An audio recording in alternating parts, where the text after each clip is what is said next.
Bonjour à tous, bienvenue sur Astro Caca. Aujourd'hui, nous allons évoquer le transit du soleil en poisson. Donc, on va parler de la saison des poissons qui arrive. Donc, ça veut dire que le printemps approche et ça, déjà en soi, c'est merveilleux. Donc, la saison des poissons qui arrive, alors cette année, elle arrive assez tôt. Puisqu'elle arrive, le soleil transite dans le signe du poisson, dans le signe des poissons à partir du 18 février, donc c'est assez tôt, c'est même assez surprenant quelque part. Le 18 février à 23h52, donc on est quasiment au 19 février. Néanmoins, la saison du poisson commence à ce moment-là et va se terminer aux alentours du 20-21 mars prochain, voilà, pour l'entrée de la saison du bélier et l'entrée dans la nouvelle année astrologique. Donc la saison des poissons en général, c'est un signe d'eau, c'est un mois où il pleut pas mal, on parle des giboulées de Mars, traditionnellement dans la saison des poissons. Là, où est-ce qu'on en est en l'année 2023 L'année 2023, là, j'enregistre cette vidéo le jour de la Saint-Valentin. N'est-elle pas merveilleuse, cette petite fête des amoureux pour aller acheter des places au resto et divers cadeaux voilà, qui seront contentés sa moitié voilà, d'une part et d'autre pour que tout le monde puisse finalement consommer, et n'est-ce pas là le plus important. Donc là on est en fin de saison du Verseau, on est dans cette période un petit peu houleuse au niveau du fait que les gens en ont marre de Saturne en Verseau qui est présent depuis 2 ans et demi. Le Verseau, c'est les interactions entre les gens.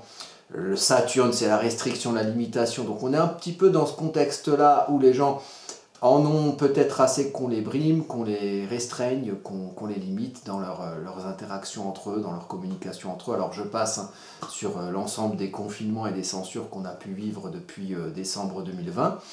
Le moment du passage de Saturne en Verseau. Donc là, ça arrive à la fin. Saturne, il va passer. La grande planète dite négative de la restriction et des limitations, mais qui positivement est là pour construire quelque chose de durable. Saturne va passer en transit en poisson, va entrer dans le signe des poissons durant cette saison des poissons. Donc le signe des poissons va être doublement mis en valeur par l'éclairage du soleil et par l'entrée de Saturne dans son cycle poissonnesque qui durera jusqu'aux alentours de 2026. Voilà, donc on aura un petit peu de temps pour construire quelque chose de durable, peut-être en fonction de ce que représente le signe du poisson, de nos aspirations profondes, de nos espoirs, de nos idéaux, et parfois même, malheureusement, de nos illusions, ce qui provoque, quand on met les illusions neptuniennes à l'aune des réalités saturniennes, ce qui provoque parfois des désillusions. Je ne nous le souhaite pas, et en même temps, je nous le souhaite aussi parce que les désillusions, ça veut dire le marqueur de la conscientisation de l'illusion. Et vivre dans une illusion, finalement, qu'est-ce que c'est? C'est se faire une espèce de second life virtuelle où ces rêves deviennent réalité. Et j'ai envie de dire pourquoi pas, mais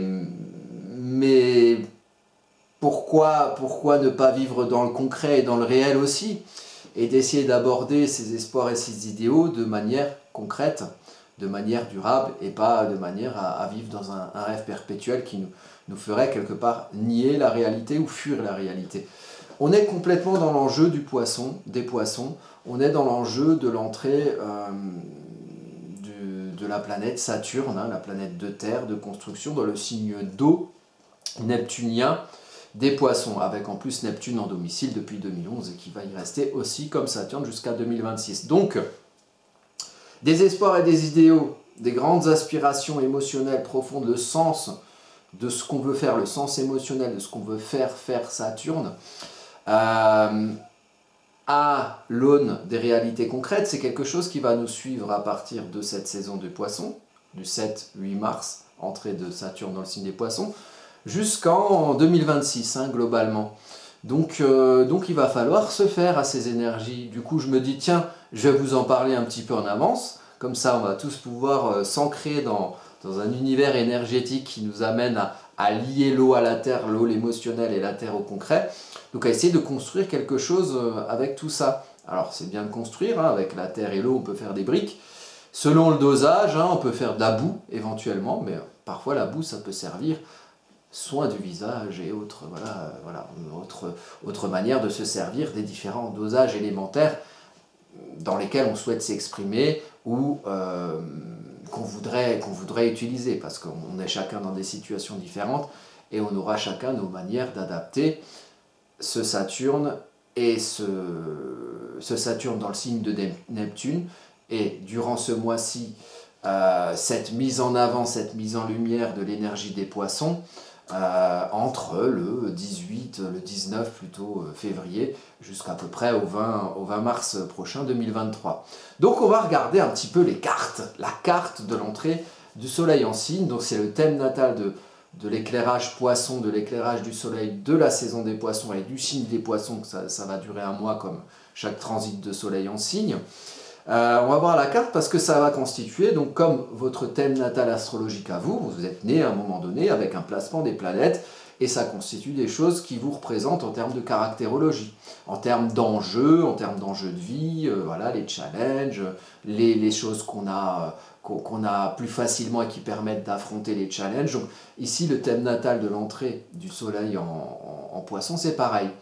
Ça constitue un petit peu les ambiances du moment, du mois qui va arriver à partir du 19 février, qui va mettre en avant l'énergie des poissons, donc une énergie émotionnelle, l'infini océan émotionnel, c'est un signe mutable d'eau, donc eau émotionnelle et mutable qui utilise l'élément eau, donc qui utilise l'émotionnel quelque part, alors du coup pour sortir de l'émotionnel et pour faire quelque chose de cet émotionnel, mais déjà encore faut-il quantifier, qualifier cet émotionnel, donc il faut faire un travail dessus, il faut savoir.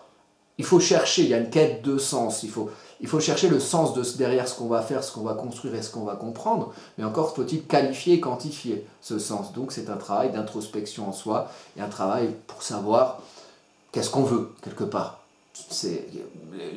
Au fond de nous, il faut chercher ce à quoi on aspire, pour éventuellement ensuite agir par le feu, construire par la terre et comprendre par l'air.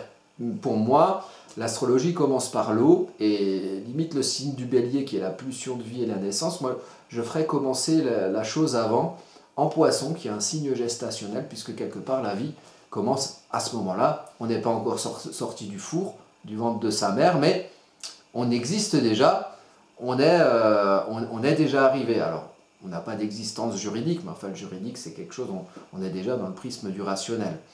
Dans le prisme de l'astrologie, on est sur l'ensemble des éléments, dont l'élément eau, et pour moi, c'est ce qui commence. Si on n'a pas de sens émotionnel à faire quelque chose, on ne fait rien. Ou alors, on est des robots et on agit sur ordre. Quelques humains, par les temps qui courent, pourraient se laisser guider par ce genre de considération et réagir comme des bourreaux, j'ai un peu fait un lapsus, des robots, dès que quelqu'un sonne et lui dit de penser à ça, de se révolter sur ça, de ne pas penser à autre chose, enfin, petite énergie un peu comme ça. C'est le moment de retrouver le vrai sens émotionnel en soi. Donc on va voir la carte. Juste petit aparté, je suis Vilnius Marcel, astrologue, et je serais ravi de pouvoir vous interpréter votre thème natal, thème en transit ou autre étude astrologique. Si vous voulez me consulter, ça se passe ici, mes prestations, vous avez les différentes prestations que je propose, et je continue à donner des cours, donc là ça se passe ici, les cours d'astro, donc il y a différents modules que vous pouvez consulter pour débutants ou pour pratiquants, et si vous voulez vous inscrire à un cours, vous cliquez sur un des cours et il y aura une date où je dispenserai de ce cours d'astrologie. Venons-en à nos moutons, venons-en à la carte du transit du soleil en poisson. Alors, le coupable, il se trouve ici, le soleil en poisson, qui va se trouver donc en maison, moi je travaille en maison égale, donc 0 degré, on est déjà pour moi en maison 5, donc je vous fais un petit 5, on est en maison 5, avec un ascendant balance, donc un ascendant vénusien. Quand on étudie une carte, en même temps on en profite pour apprendre un petit peu à faire de l'astro, pour que vous puissiez un peu chez vous, scruter, étudier la généralité d'un thème, que ce soit un thème en transit ou le thème natal d'un proche à vous ou de vous-même. Donc quand on regarde l'ascendant, on regarde forcément le maître d'ascendant. La balance est un signe vénusien, donc le maître de la balance, ça va être Vénus ici. Ok, très bien. Déjà là, on a pas mal d'éléments pour réfléchir. Alors, le soleil brille en maison 5. Donc, éclaire en maison 5. La maison 5, c'est l'affirmation de soi. C'est l'expression de ce qu'on est en soi, en dehors de soi, pour s'affirmer, affirmer son expression créative. C'est la maison des créations, des plaisirs, des loisirs.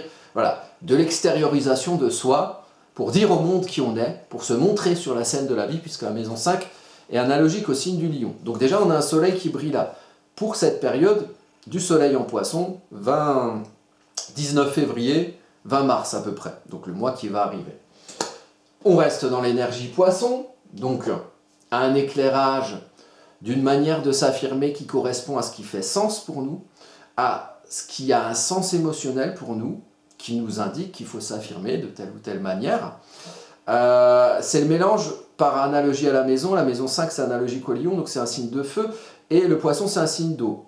L'eau et le feu, ce n'est pas forcément des éléments qui sont concomitants, qui fonctionnent bien ensemble. Pour les faire fonctionner ensemble, il faut un peu de créativité, et ça tombe très bien pour la maison 5, qui est la maison des créations et quelque part de la créativité.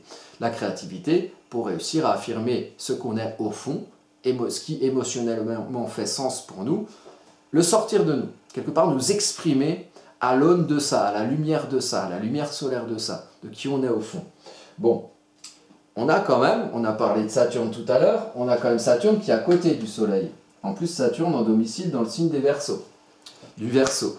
Donc, on éclaire en fonction de ce qu'on est au fond, on s'affirme en fonction de ce qui fait sens pour nous, hein, on pense toujours avec sa tête, pas avec la tête d'un autre, on ressent aussi avec ses sentiments. Le problème du poisson, c'est que ça s'adapte beaucoup aux émotionnels ambiants, c'est très empathique, parfois ça s'oublie, ça confond le contenant et le contenu. Nous on est le contenu, l'eau qui est à l'intérieur du verre, et on se lobe dans un socle, parce que l'eau toute seule, quelque part, ça n'a pas de forme, ça va n'importe où. Il y a besoin de se structurer, de s'inclure dans un socle, et quelque part dans un socle existant. Même les océans s'incluent dans un socle existant qui sont les contours des océans, et se limitent à la frontière des océans, donc l'Atlantique, entre, je sais pas moi, les États-Unis, le golfe du Mexique, et l'Afrique, l'Europe de l'autre côté. Donc il y a un début, il y a quand même, c'est l'infini océan émotionnel, le poisson, mais il y a quand même un début, il y a quand même une fin, il y a toujours un socle quelque part. Mais parfois, il est très grand, et c'est difficile d'aller trouver les limites, d'aller trouver la frontière. C'est le travail d'ailleurs que doit faire la Vierge en face pour canaliser ces idéaux représentant le signe des poissons. Bon, là, on a le Soleil et Saturne en domicile. Le Soleil éclaire les poissons, donc éclaire le fond des émotions qui amènent à faire sens et à nous affirmer avec quelque chose à extérioriser, avec quelque chose qui fait sens pour nous. Et on a Saturne qui quelque part, créer le socle, en fait. Créer le socle, créer la Terre, pour dire, parce que Saturne va rentrer dans le signe des poissons pendant la période, mais au début de la période, il est encore en Verseau. Donc ça veut dire que l'ambiance globale sera toujours, pour le mois à venir, sera toujours teintée d'un Saturne en Verseau. Donc le socle de ce qui va permettre de nous affirmer avec quelque chose qui fait sens émotionnel pour nous, ça va quand même être la compréhension de l'existant, des interactions sociales autour de nous, des réseaux communicationnels autour de nous, pour pouvoir nous trouver qui on est là-dedans, notre individualité Verseau, pour ensuite comprendre ce qu'on a au fond de notre émotionnel en tant qu'individualité qui se comprend par le prisme rationnel. Donc on comprend sa place parmi les autres dans un prisme mental, mais ensuite on va chercher en soi, dans le domaine émotionnel, pour trouver un sens émotionnel derrière à ce qu'on va affirmer. Vous voyez le mouvement, on comprend ce qu'il y a autour, on comprend qui on est soi, on va alors plonger en soi pour chercher les émotions, chercher ce qui fait sens pour nous, ce à quoi on aspire, nos espoirs, nos idéaux, ce qui nous fait envie, ce qu'on a envie de faire pour s'affirmer. Ensuite, on prend le feu, on extériorise, et là, on affirme qui on est, quelque part. C'est l'ambiance du mois. Alors, ce qui est intéressant, c'est qu'on a un ascendant balance.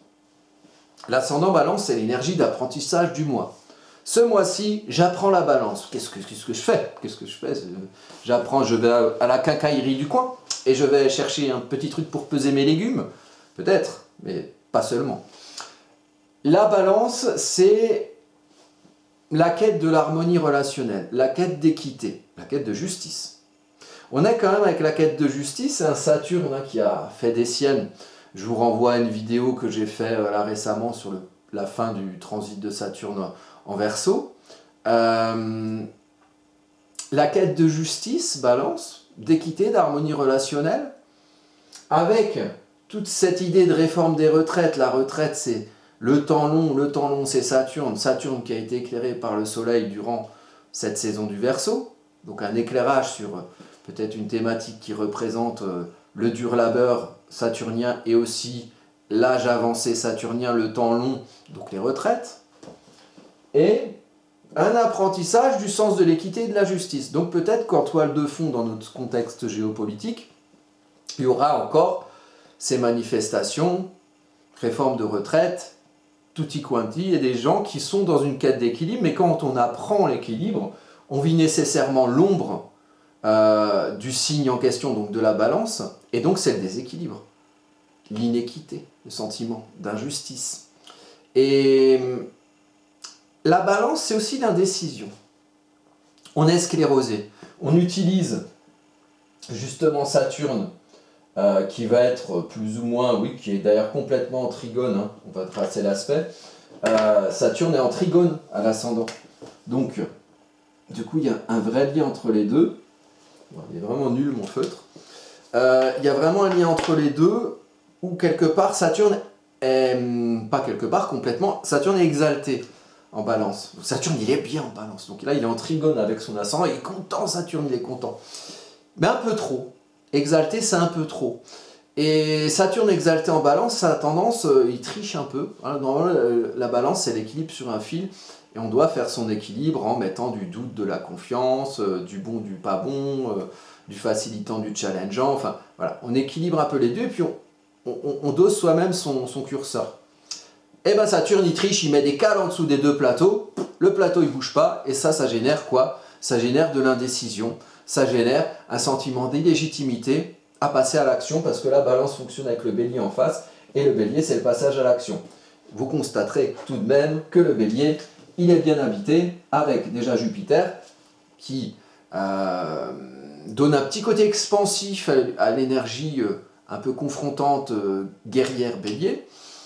Ça peut amener des gens éventuellement à ressentir ici, maison 6, dans leur vie quotidienne, une volonté peut-être de sentir que là, ils ont envie d'agir pour prendre leur place, avec peut-être un sentiment d'injustice, et avec peut-être un Saturne qui finit sa course en Verseau, et dont tout le monde a marre. On a marre des restrictions. Les restrictions mêlées d'injustice, et une grosse envie d'y aller, d'expanser, d'avoir une énergie un peu confrontante, expansive par le passage de Jupiter. En plus, on a Vesta qui se trouve ici. Donc Vesta, c'est la flamme intérieure, mais qui demande, pour continuer à brûler comme une bougie, d'être dans un certain équilibre.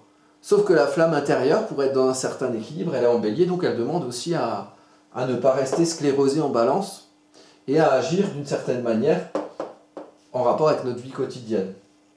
Et puis derrière, on a Chiron, l'énergie de guérison du signe de bélier, qui amène peut-être à guérir sa capacité à impulser, à démarrer des choses, à agir, à être leader quelque part dans la gestion de sa vie quotidienne. Et puis Junon qui constitue l'union.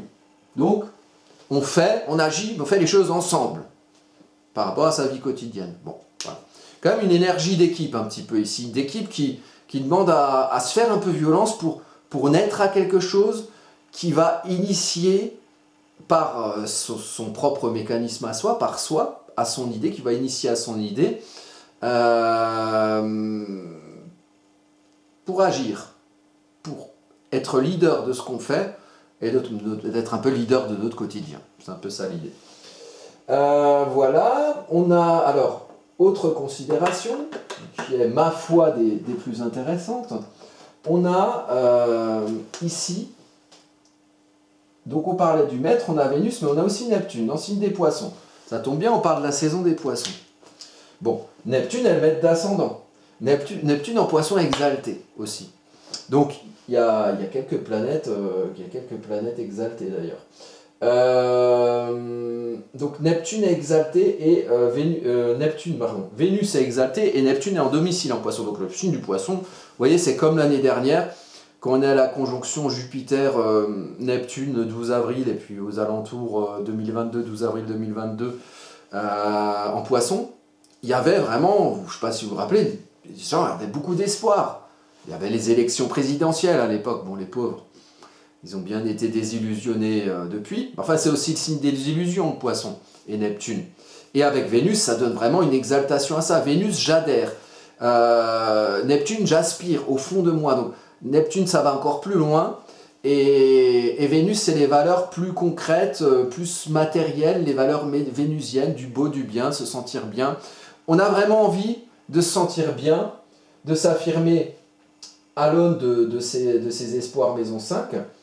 Là on est à 28 degrés, donc le Vénus est quand même, alors là c'est particulier, le Vénus est passé maison 6, alors que le Neptune est encore en maison 5, donc on est sur l'enjeu, sur l'amas Neptune-Vénus, l'enjeu de passage de la maison 5 à la maison 6.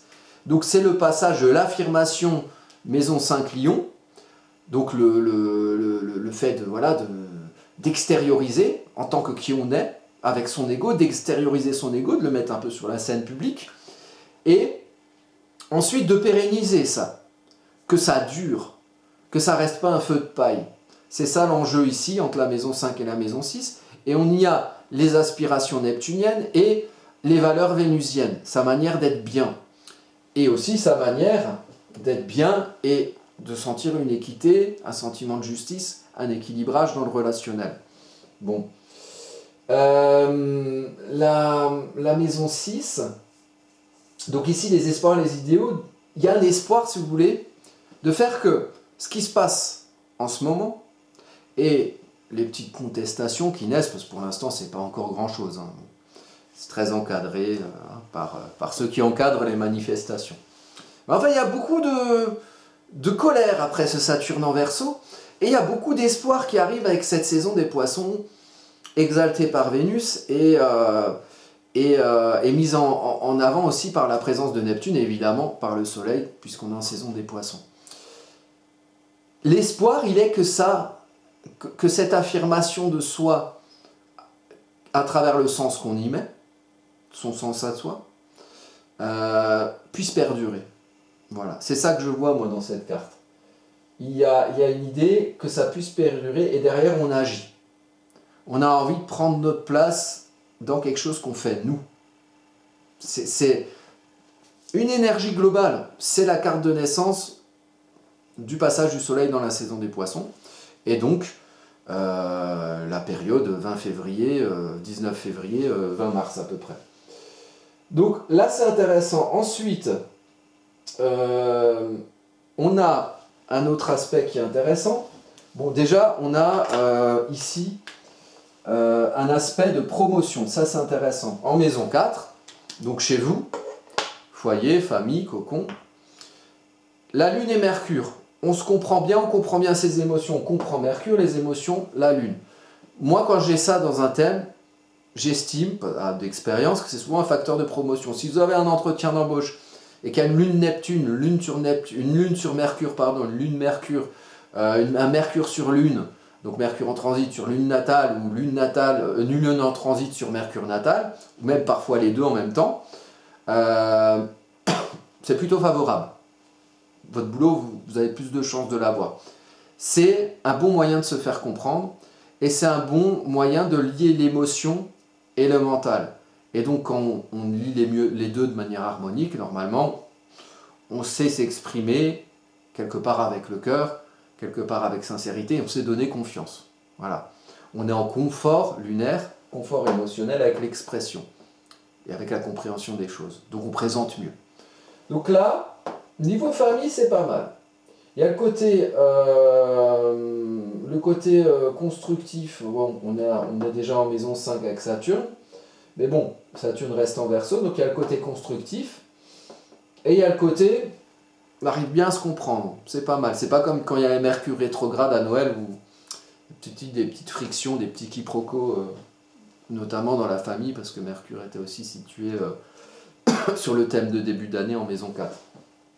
Le thème de 2023, j'ai aussi une vidéo là-dessus si vous voulez la voir, elle est disponible. Donc là on a Pluton, ici, alors là on va parler générationnel. On a Pluton, on a l'ascendant là, et les deux tacs qui sont en carré. Alors c'est pas un carré ultra gros pour Pluton, puisque c'est un carré à 3 degrés d'orbe, néanmoins il est là, et il met en valeur un carré générationnel que beaucoup de gens ont subi, enfin à peu près, enfin même complètement, mais à plus ou moins, avec plus ou moins de force. Les personnes qui sont nées au début des années 80 avaient Pluton entre 24 et 29 degrés de la balance. À peu près ici, à peu près sur l'ascendant. Donc là, sur ce mois, la saison du poisson, vous avez à l'ascendant l'énergie d'apprentissage d'équilibre sur votre Pluton, qui n'est pas la planète la plus équilibrante qui soit, puisque Pluton, il détruit tout pour reconstruire. Grosse transformation. Donc là, ça va vous rappeler à vos souvenirs plutoniens, à tout ce qui s'est transformé dans votre équilibre relationnel dans votre vie, à échéance plus ou moins régulière selon les transits de Pluton, quand il a fait un sextile à votre Pluton natal, ou maintenant un carré. C'est à peu près, c'est les carrés de Pluton à Pluton, on va dire c'est aux alentours entre 35 et 45 ans selon le degré. Bon, on va dire vers la quarantaine, pour être à vue de pied, à une vache près. Donc, qui dit crise, ça fait partie de la crise de la quarantaine, comme l'opposition Uranus-Uranus, pareil, il y a 42 ans. Hein, et puis après, il y a le deuxième retour de nœud lunaire nord, enfin, on a plein de choses à 40 ans qui font que, grosse remise en question, bilan étape, on voit ce qu'on a fait, on réfléchit à ce qu'on va faire derrière. Donc, cet aspect est mis en valeur ici par la présence de cet ascendant. Donc là, c'est peut-être le moment de faire un bilan aussi sur la fin de passage de Pluton en Capricorne. Hein. Donc il est rentré en 2008, crise des subprimes, et entre 2008 et aujourd'hui, après il y a eu le Covid, il y a eu les confinements, il y a eu la guerre en Ukraine, il n'y a plus d'électricité. Enfin, le rôle des États et des institutions a un peu été chambardé, hein, il a été un peu plutonisé. Capricorne, c'est les institutions, le pouvoir administratif. Donc, Pluton va rentrer en Verseau bientôt. Alors ce ne sera pas en saison des Poissons, mais juste après, en saison du Bélier, le 23 mars. Et le 25 mars, la planète Mars passera en signe du Cancer après 7 mois de passage en Gémeaux, où il a bien pu faire polémique, parce que c'est un Mars actif qui a extériorisé en signe des Gémeaux, qui est l'extériorisation par le mental et l'expression, la communication, la diffusion de ce qu'on a compris. Donc là, à la fois, un carré Pluton-Pluton, mise en valeur, mettant en valeur l'histoire qu'on a avec les transformations relatives à son équilibre relationnel et interactionnel. Donc là, les gens qui ont Pluton en balance, hein, ils sont nés, ils ont grandi à 20 ans, d'un coup, à 25 ans, ils ont eu l'arrivée du portable, ils ont eu l'arrivée d'Internet, avant ça n'existait pas du tout, avant quand on était jeune, on appelait les parents, on faisait 0, non, il n'y avait même pas de 0, c'était 89, 09, machin, on faisait le numéro, on appelait les parents, bonjour monsieur, est-ce que Thierry est à la maison? Et quand on se donnait rendez-vous, on devait attendre. Il n'y avait pas de portable pour dire je suis en retard, machin. Des fois, on attendait 1 heure. Ça a complètement changé notre équilibre relationnel, rien que ces nouvelles technologies qui sont arrivées. Donc on a vécu des transformations comme ça, au niveau de notre équilibre relationnel, au niveau de nos interactions avec les autres, hein, Balance reste un signe d'air, et ces transformations-là, pendant cette période, d'une manière ou d'une autre, vont se rappeler à notre souvenir. Surtout pour les gens qui, comme moi, ont à peu près 40 ans. Plus, on rajoute à ça la fin de Pluton en Capricorne, donc peut-être qu'il y aura des choses, avant que Pluton arrive en Verseau, des choses qui vont encore transformer notre manière d'appréhender l'institutionnel ou d'appréhender l'autorité administrative, avec peut-être des choses qui vont se passer par rapport à cette autorité administrative, qui peuvent être relatives à un sentiment de justice ou d'injustice, et qui peuvent être relatifs par rapport à la fin du passage de Saturne en Verseau, de restriction et de limitation des interactions des gens entre eux, des moyens de communication, et puis même de la légitimité à interagir de telle ou telle manière. Puisque il suffit de regarder 5 ou 10 ans en arrière, on avait le droit de faire des choses ou de dire des choses qu'aujourd'hui, la vindicte, on va dire, populaire téléguidée par on va dire, le mainstream nous indiquerait de ne plus faire aujourd'hui. Et je ne cite pas d'exemple, vous n'avez qu'à les trouver vous-même, parce qu'on est sur YouTube. Donc voilà, une ambiance un peu, voilà, en Verseau, ça a engagé un truc sur on en a marre de Saturne en Verseau. Quelque chose s'est enclenché. Alors il y a ces manifs, c'est peut-être, pour l'instant c'est pas grand chose, mais c'est peut-être le début de quelque chose qui correspondrait à une idée de vouloir pérenniser une affirmation de soi qui a dit globalement on en a marre des restrictions, on en a marre qu'on nous saturnise la gueule. Peut-être que avec le passage de Saturne en Poisson, on va arriver à quelque chose qui indique que oui, on va se contraindre, on va se restreindre, mais par rapport à des choses qui correspondent à nos aspirations à nous, et pas à quelque chose de téléguidé d'en haut ou de l'extérieur qui nous force à faire quelque chose qu'on n'a pas forcément envie de faire ou envie de vivre. Voilà pour la petite carte. J'avais vu, juste pour terminer, un aspect avec la lune noire qui se trouve ici, toujours en Lion. Donc pareil, il y a une vidéo sur la lune noire en Lion, je vais vous montrer toutes les vidéos à la fin. Sinon elles seront, je les mettrai en dessous dans le descriptif de la vidéo. Donc on a la lune noire qui est à 18 degrés, elle fait quand même un carré à Uranus, ok. Et Uranus, lui-même, bon, il fait un carré à Mercure, mais il n'est pas très important.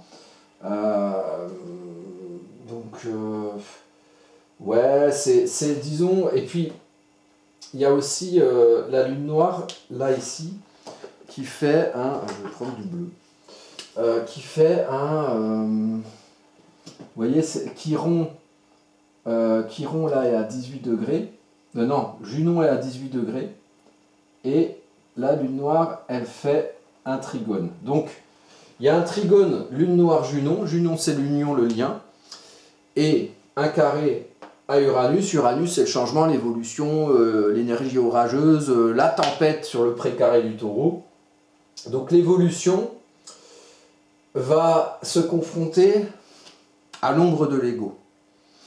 De vous, de moi, des autres, des chefs d'État, parce qu'on est quand même dans la maison 10. Hein, il y en a un bon qui a beaucoup d'ego, parfois qui s'en sert mal, hein, je ne cite personne, mais plus ou moins en haut des instances étatiques.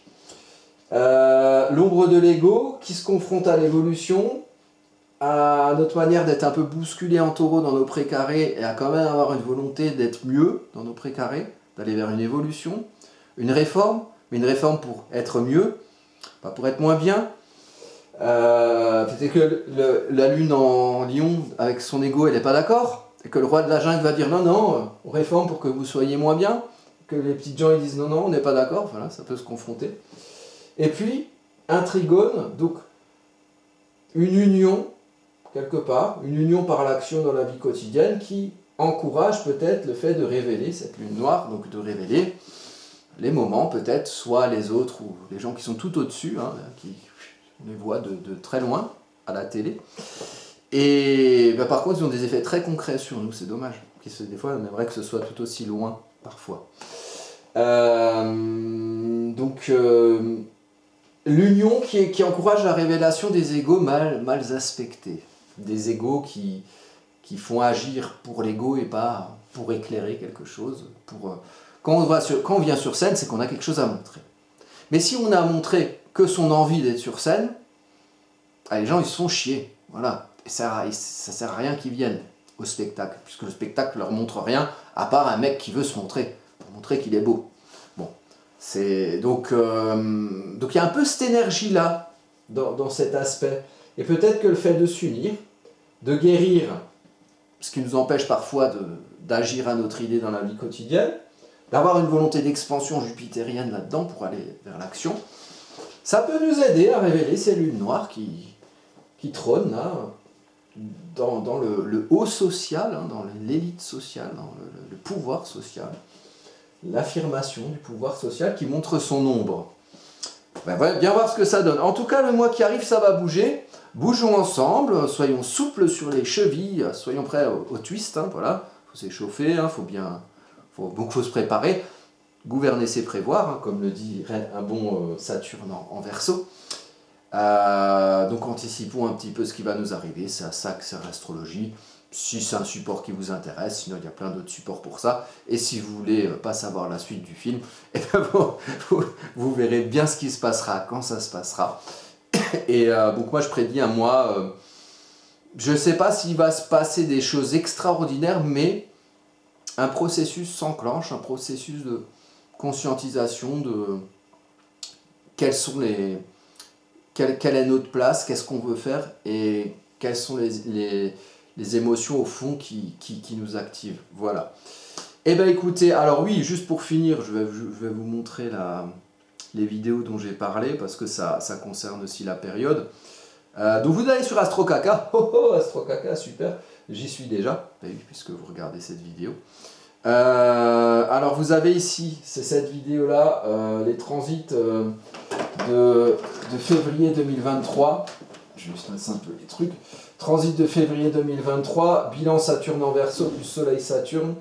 Et puis il y a aussi une nouvelle lune qui va être intéressante aux alentours, un peu après le 20 février. Ça parle de tout ça dans cette vidéo. Ici vous avez la vidéo sur la lune noire en Lion, qui va plus ou moins être en Lion, cette lune noire, tout au long de l'année. Elle risque de faire des dégâts en juin, on verra bien. La vidéo du transit du soleil en Verseau, elle est ici, donc ça c'est la période où on est encore actuellement. Et puis voilà, sinon vous naviguez, voilà, il y a aussi les principaux transits de 2023 où je vais parler du passage de Pluton en Verseau, de Saturne en Poisson, etc. Le 16 mai, on a Jupiter en Bélier, il y a aussi une vidéo là-dessus, parce que ça bouge en mars, on a avril pour un peu digérer, et en mai ça bouge de nouveau. Et après il y a le mois de juin où je pense que ça va un petit peu péter. Voilà, alors sur ce que je dis sur le mois de juin, j'en parle notamment ici sur la vidéo de Poutine, et puis j'en parle voilà, dans plusieurs vidéos, donc voilà, et je vais naviguer dedans, hein, il y a plein d'informations intéressantes si ce que j'interprète en astrologie, ça vous parle. Voilà, voilà, je vous souhaite donc à tous une très bonne saison des poissons. Le printemps revient à petits pas feutrés, et ça c'est déjà formidable.